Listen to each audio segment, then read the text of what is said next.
This is a Squiz podcast. We're your shortcut to being informed. Squiz Kids! It's your daily news fix. Fun, free, fresh. Good morning and welcome to Squiz Kids Today, your fresh take on what's happening in the world around you. I'm Bryce Corbett. It's Tuesday, July 26. In Squiz Kids Today, Pollies' first day back, Japan's volcanic eruption, Russia's robot chess drama, and the Black Panther breaks the internet. That's what's making news, kids style. The lowdown. It's the first day of a new sitting of federal parliament today. The opening, in fact, of the 47th parliament of our fine country of Australia. And for 43 fresh-faced politicians, the first day in their new workplace. You remember back in May how there was a federal election? When Anthony Albanese and his Labor Party beat Scott Morrison's Liberal and National Party coalition to win the right to form government? Well, all of those members of Parliament will be in Canberra today to mark the opening of a new Parliament and to get to work on representing the people who live in their communities. And for 43 of them, 8 senators and 35 new members of the House of Representatives, they're parliamentary first-timers, meaning it will be a bit like the first day of school for them as they learn the routines and schedules of federal parliament, as well as work out how to navigate their way from their new offices around the maze of corridors that make up Parliament House on Canberra's Capitol Hill. Each of them will also be making what's called a maiden speech, which is their first speech to Parliament. That's when they stand up and make a speech letting all of Australia know who they are, where they've come from, and what they hope to achieve by being there. Nerve-wracking or what? Maybe you live in an electorate which has voted to send a new Member of Parliament to Canberra. Maybe your Member of Parliament is a long-termer, meaning they've been there before. Maybe you know that person's name, or maybe you don't. If you're keen to find out and know who's in Canberra as your voice in the Australian Parliament, I've stuck some handy links in your episode notes.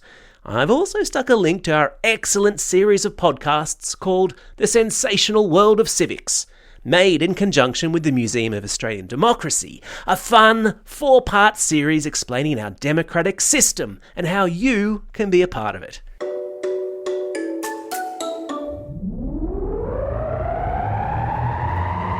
Spin the globe. Each day we give the world globe a spin and find a news story from wherever it stops. And today we've landed in Japan, on the island of Kyushu to be precise, where a volcano has erupted, forcing the evacuation of dozens of homes. TV footage from Japan shows the Sakurajima volcano spitting out red-hot rocks and dark plumes of smoke, enough to prompt dozens of nearby residents to flee their homes. According to news reports, red-hot volcanic rocks were sent up into the sky and came crashing down to Earth 2.5 kilometres away from the volcano. Yikes! Sakurajima is one of Japan's most active volcanoes, which is to say it rumbles away on a pretty regular basis. Back in 2019, it sent volcanic ash 5 kilometres up into the sky. Which reminds me, we did an excellent Squiz Kids shortcut on volcanoes and earthquakes. An excellent 10-minute deep dive into the science of the world's shifting tectonic plates. Don't forget, the back catalogue of our entire library of shortcuts is available to all classrooms who are Squiz Kids for School subscribers, or any parents who sign up to our Apple subscriber specials. Links to free trials of both are in today's episode notes. Sport time. There's been some astonishing news from the sport of chess out of Russia. Yes, the International Olympic Committee says that chess is a sport. A chess robot playing at a tournament in the capital, Moscow, has grabbed and broken the finger of its 7-year-old opponent.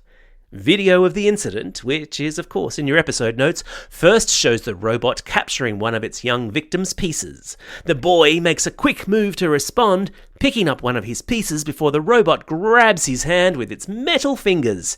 It took adults about 15 seconds to free the boy, by which time his finger was broken.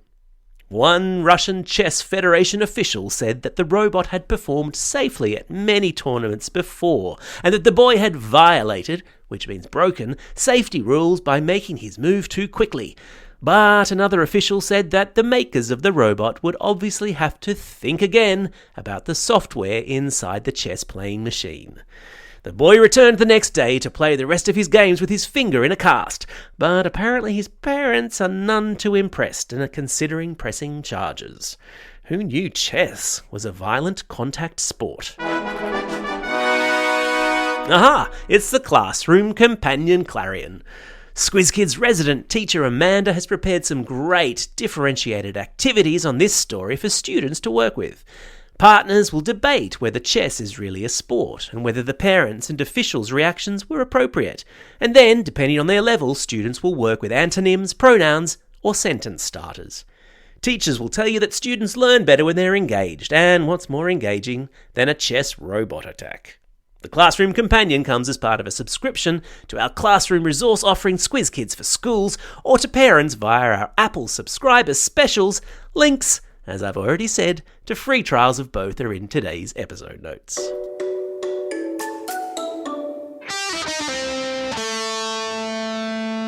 Pop Culture Corner. There was a lot to get excited about after Comic-Con in San Diego at the weekend, but for my money, the release of the Black Panther 2 teaser, the long-awaited Wakanda Forever movie, would have to have been the highlight. And judging by the 16 million views the teaser trailer had on YouTube in the space of only 24 hours, it would seem I'm not the only one. Comic-Con is a big conference that takes place every year, where fans of superhero movies and other TV and film adaptations of comic book or fantasy stories come face to face with the Hollywood stars who bring those stories to life on the big and small screens. As well as the Black Panther teaser, a link to which I've stuck in today's episode notes, there was the news that the Game of Thrones prequel will feature no fewer than 17 dragons, that there are multiple new Avengers films being made, including a Captain America series, and that actor Paul Rudd will be back with another Ant-Man film. Marvel-tastic. Before we hop into the quiz, we have a special message from the Australian Olympic Committee, who are making a digital time capsule of kids who dream of being part of the Brisbane 2032 Olympic and Paralympic Games. You know what a time capsule is, right? It's something you create today to look back on in 10, 20, 50 or 100 years' time. And the Australian Olympic Committee wants you to record a video and submit it for inclusion in their digital time capsule. A video of you describing how you'd like to be part of the 2032 Games. It could be as an athlete, a volunteer, a team doctor, a dancer in the opening ceremony, or even an engineer who helps to build the stadiums. There's a role for everyone to be a part of Brisbane 2032. To be a part of the digital time capsule, you just need to upload your video to teamoz.olympics.com.au. And voila! You could be watching that video back in 10 years' time. And kids, don't forget to dream big. I stuck a link to the digital time capsule in today's episode notes. Time for the quiz. This is the part of the podcast where you get to test how well you've been listening. Question number 1. In which Australian city is Capitol Hill, the location of our federal parliament? Yeah, that's right, it's in Canberra. Question number 2.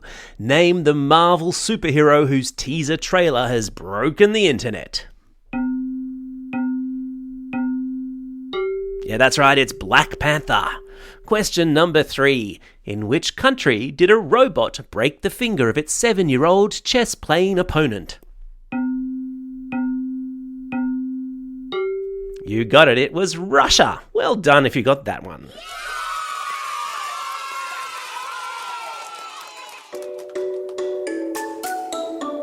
Shout-outs. It's July 26. Today's the birthday of New Zealand Prime Minister Jacinda Ardern. It's also the anniversary of the day, 157 years ago, when the capital of New Zealand moved from Auckland to Wellington. So, how about that? It's also a special day for these Squiz Kids celebrating a birthday today. Josh from Exeter, Zach from Tumut, Parker from Craigburn, Aliyah from Cannon Hill, Sibylla from Kensington, Piper from Vaucluse, Dora from McKinnon and Amy from Karela. And today's classroom shout-outs are going to our special friends in Year 5 at Exeter Public School, Class 6M and Miss Murphy at Rooty Hill Public School, Class 4S at Beacon Hill Public School, Class 5-6H with Ms Viney and Mr Farrow at Shoalhaven Heads Primary School, and finally to Class 6TF at Clairvaux Catholic School in Geelong, who are currently working on writing, recording and producing their own podcasts about how Australia is different to other countries around the world. Please be sure to send us a copy when it's done. Don't forget, if you've got a birthday coming up and you want a shout out, or if you're after a classroom shout out, drop us a line at squizkids@thesquiz.com.au. Well, that's all we have time for. Thanks for listening to Squiz Kids today. We'll be back again tomorrow. In the meantime, get out there and have a most excellent day. Over and out.